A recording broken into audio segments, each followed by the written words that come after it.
of China, Shanghai in 1952. And during Cultural Revolution, he was sent to Heilongjiang. It's a province, in China, which is located between Russia. Hello, hello. Can you hear me? Yeah, the Heilongjiang, the place was located at the border between Russia and China, and then he was sent there to live with people from ethnic minority called, that name is Ulunchun. Ulunchun, yes, Ulunchun. And then in 1977, he admitted in the Shanghai Institute for Railway Technology, and then in 1991, he migrated to USA. America, and there he worked a few years in a warehouse, and then after that he employed in the University of Georgia as a database administrator, and then Mr. Ding has wrote many articles about Tibetan Chinese issue, and he has translated the first autography of His Holiness, the book named My Land and My People. I think almost all of you don't write. So that's Mr. Ding has translated into Chinese. And then another book of His Holiness is the Ocean of Wisdom. And then also he recently, in August of this year, 2018, he published the dialogue between the Western scientist and His Holiness the Dalai Lama. So this is a little bit brief introduction about Mr. Ding, and then the one you see in the right-hand side is Mr. Ding's wife, Jiang Lining, and he's also a very active writer and speaker, especially in the, I have seen and listened to her many interviews taken through Voice of America. Maybe many of you have noticed. So now, without taking much time, you can start, sir.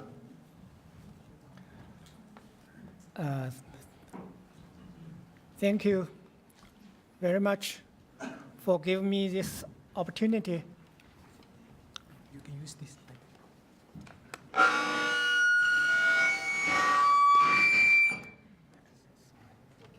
Okay. Yeah. Yeah. You have to shut that. Yeah. You have to shut yours. It's already shut. Okay. Yeah. Can you hear? Can you hear? Okay. Now it's better. Okay. Thank you, Professor Chitani. It's a very, very educational speech for me. I learned a lot. And thank you, everybody here, to give me this opportunity to share with you my personal experience and understanding on the Tibet issue. At first, let me talk a little bit about myself. I was born in Shanghai in 1952. My generation is the first generation grow up and educated under Communist Party regime. Until came to USA in 1991, I was as same as the other Chinese of my generation, knowing nothing about Tibet. To me and to other Chinese like me, Tibet is a remote province of China. Very likely, we will never visit Tibet in our lifetime because it's too far away. I still remember that in 1989, when the Tiananmen event broke out, like many Chinese people, I was anxiously watching the event developed from a peaceful demonstration into massacre by PLA, and the martial law was imposed. However, almost at the same time, actually a little bit earlier, before the Tiananmen event, in March 1989, the Tibetan people in Lhasa launched a peaceful demonstration, which was brutally suppressed by Chinese army, followed by the martial law, which lasted for over a year. We did not know anything about it at that time. Even today, many Chinese still don't know what happened in Lhasa in 1989. To this day, I still cannot understand myself, cannot forgive myself why at that time we concerned and worried so much about what was happening on Tiananmen Square, but paid so little attention to event in Lhasa. After I came to USA, this is a free country with the freedom of information. Only after that, I start to read books in English language, gaining large amount of new knowledge and information, and learned a lot of things I didn't know before. Every time I learned something that everybody else on the world knew, but we Chinese had no any idea. That, never heard about that. This, I was shocked and feel very upset. I realized for so many years, we were cheated by communist propaganda. We all were brainwashed. I still remember today, the first English language book I bought after I came to USA was Freedom in Exile by His Holiness, which changed my mind of Tibet issue. In 1999, His Holiness gave a speech in the Central Park of New York City. It was widely reported in US media. And many of my friends said this speech changed their view of Tibet issue. My wife was there listening the speech of His Holiness, and that was the beginning of her interest in Tibet issue. After that, in order to learn the history of Tibet and the current situation in Tibet, we read almost all books we can get about Tibet and about the Tibet issue. I was shocked by what I learned. And all of the new information reshaped my view and my understanding of everything about Tibet. I remember in middle 1990s, a group of 5 or 6 Tibetan monks came to the University of Georgia, which I was working for at that time. They give lectures on Tibet culture and talked about the situation in Tibet after Chinese communist occupation.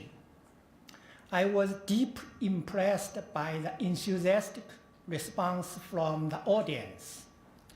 University professors, students, staff members of the University of Georgia, and the local people, commonly be called rednecks in Southern America, filled the whole entire stadium. I remember when His Holiness visited the USA at the end of 1970s, His Holiness said at Washington, D.C., Tibet issue is a moral issue. Please let American people's heart speak.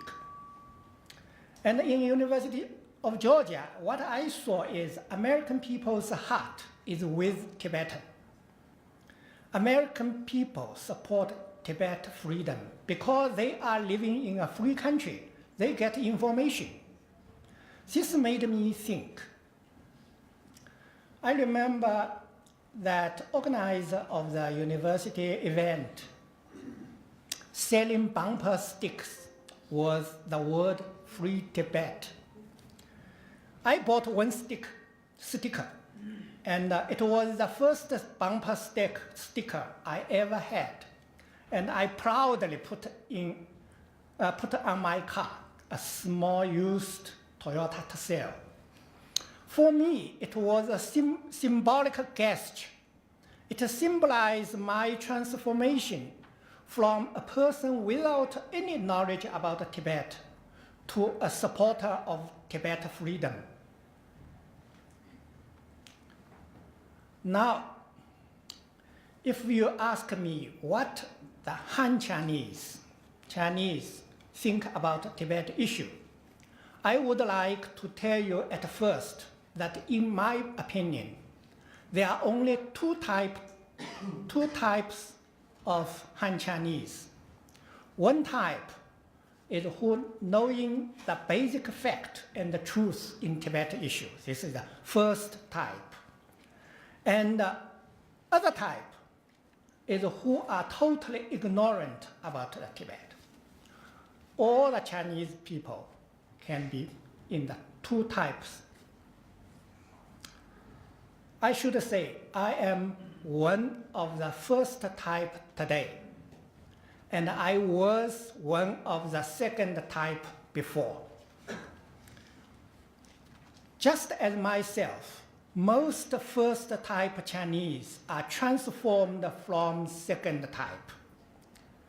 Because grown up and educated under a communist regime, exposed every day with communist propaganda, people naturally will brainwash it and become the second type of persons.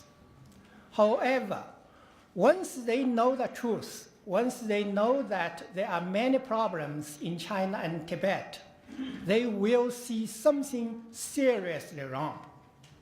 Once they know the truth, they definitely will support the Tibetan people in the fundamental issues, because Tibet issue is a moral issue. Nobody wants to be a moral bad guy. Among the first type of persons, there may be different opinions, but those differences can be discussed. Once they know the truth, they become reasonable.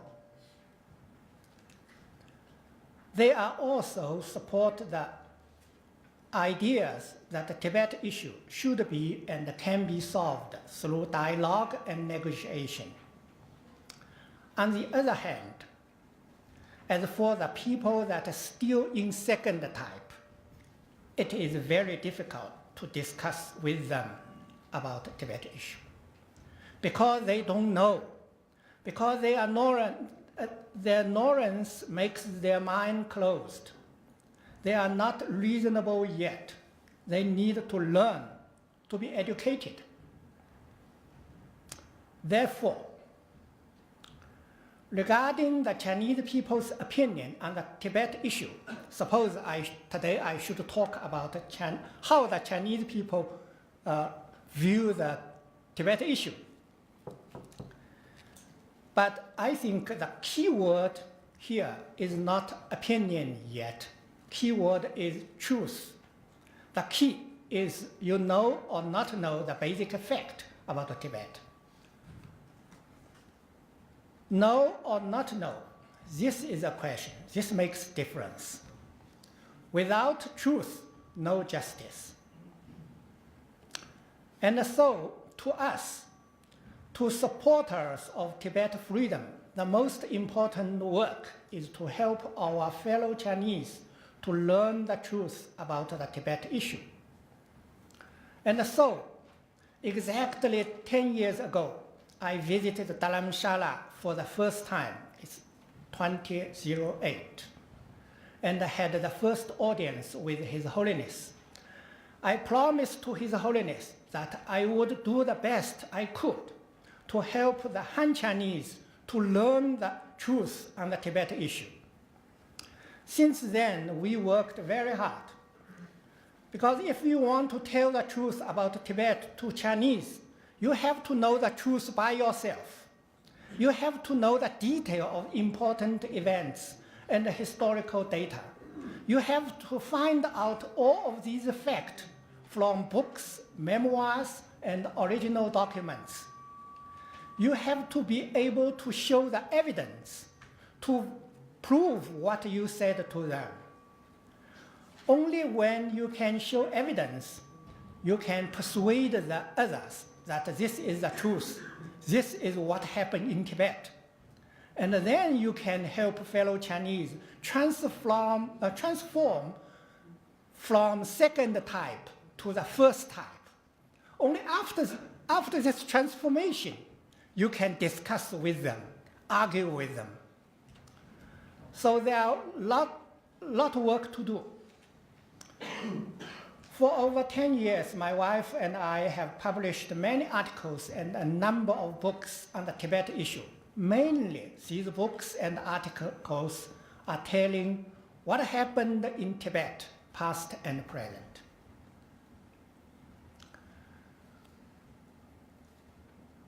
Okay, now let me briefly introduce some different opinions among Chinese intellectuals and elites who have basic knowledge about the Tibet issue, which means they are all the first type of person, first type of Chinese. I think they can identify it into 4 groups. One, the first group of intellectuals I will refer to as the returnists. Why? Because these people support the return of Republic of China to the mainland. They believe that all the bad things happened in Tibet was done by the Chinese Communist Party, which was their old enemy. Sooner or later, Chinese Communist Party will crash and the Republic of China should return. When they return, they will correct the wrongdoings of Chinese Communist Party. They believe that when Republic of China returns, Tibet issue will be solved based on the 1946 Constitution, which they believe is a democratic constitution and will guarantee all people's freedom. So returning to 46 Constitution is their slogan, which comes the name returnists. One of my best friends in USA is a returnist. And when I discuss and argue with him, I noticed that on the other hand, they said returning to 46 Constitution is better. On the other hand, they always try to avoid the fact that during the Republic of China era, it means 1912 to 1949, for 30 years, there was a Tibet was a de facto independent country. These returnists try to avoid this fact. Second group, I call them the common programmist. Here, program not means computer program or IT program, which I was a programmer before. I mean the people who want to reactivate the common program of CPPCC. This is a historical document. Chinese People's Political Consultative Committee in 1949 issued a common program. These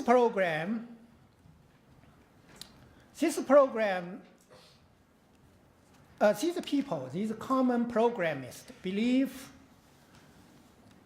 if reactivate to the 49 common program, the current policies should be changed, should be improved.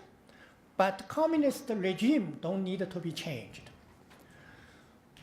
And so this group can include a lot so-called reformer within Communist Party and the Chinese government. So many very important persons can be in the second group. The difference between these two groups, first group believes that Kuomintang is better, the Republic of China is better. Second group believes the Chinese Communist Party is okay because it is a huge existed fact. It's not easy to make Chinese Communist Party disappear. So it can change it to be better. But both of them recognized that the current situation is not good. Change is needed. and must happen. The third group, I call them federalists. These people, most of them are in Western country, in United States. They influenced by the Western political ideology and believed that a federal system, such as USA, will solve the Tibet issue.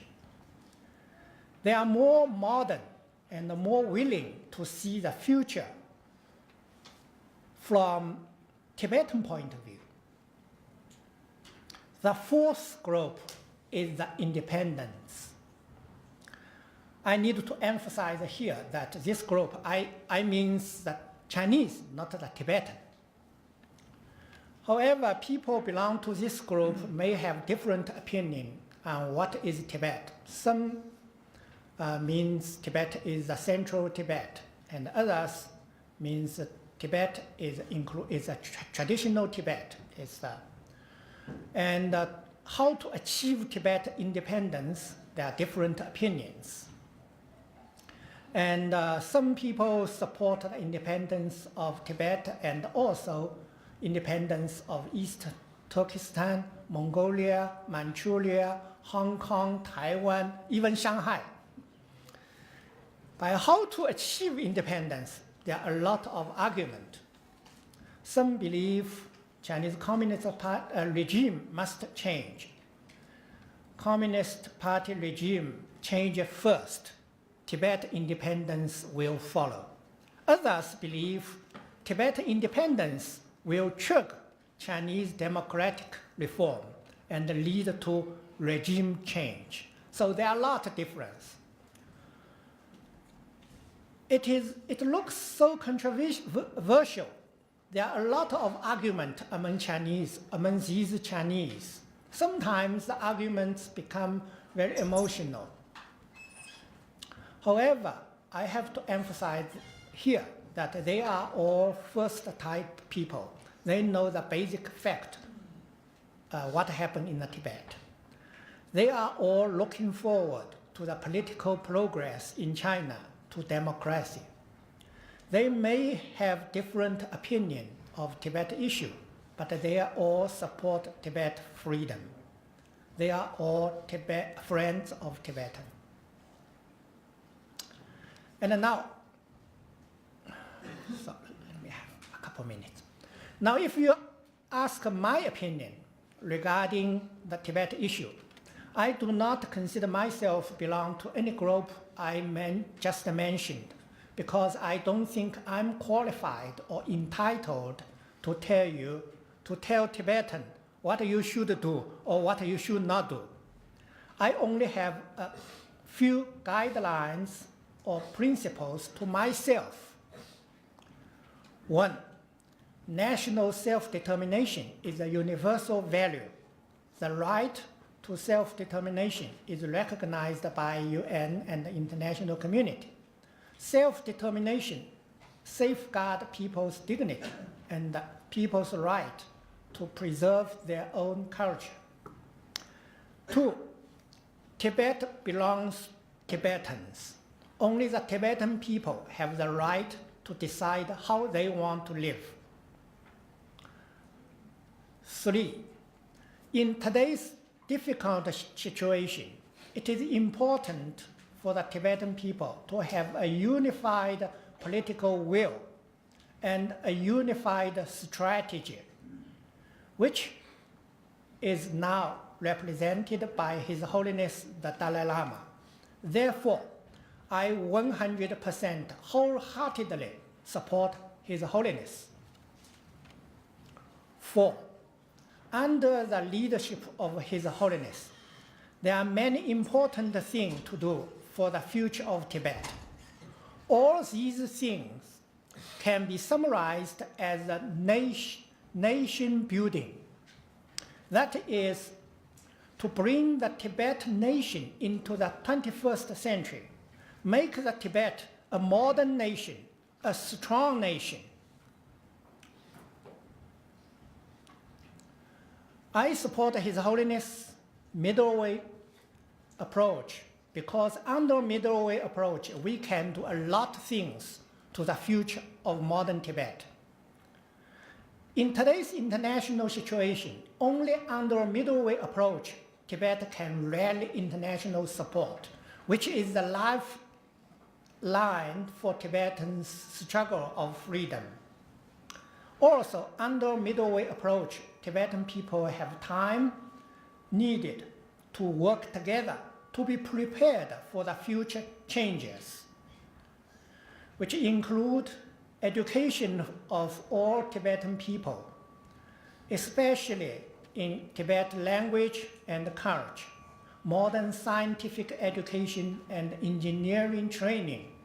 In the future, you need personnel to run a whole modern nation, and environmental protection, economic development, and living level improvement for the Tibetan people.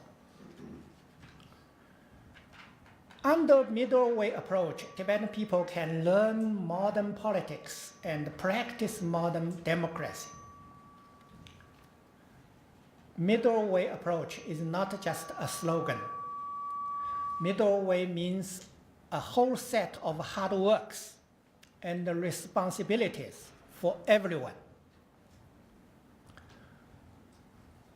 As a Han Chinese, I want to say to my Tibetan brothers and sisters, we are facing same tyranny. We are fighting against same dictatorship. We are launching a long-term struggle for freedom and democracy together. Patience and persistence is our weapon. Justice will prevail and we will win. Thank you.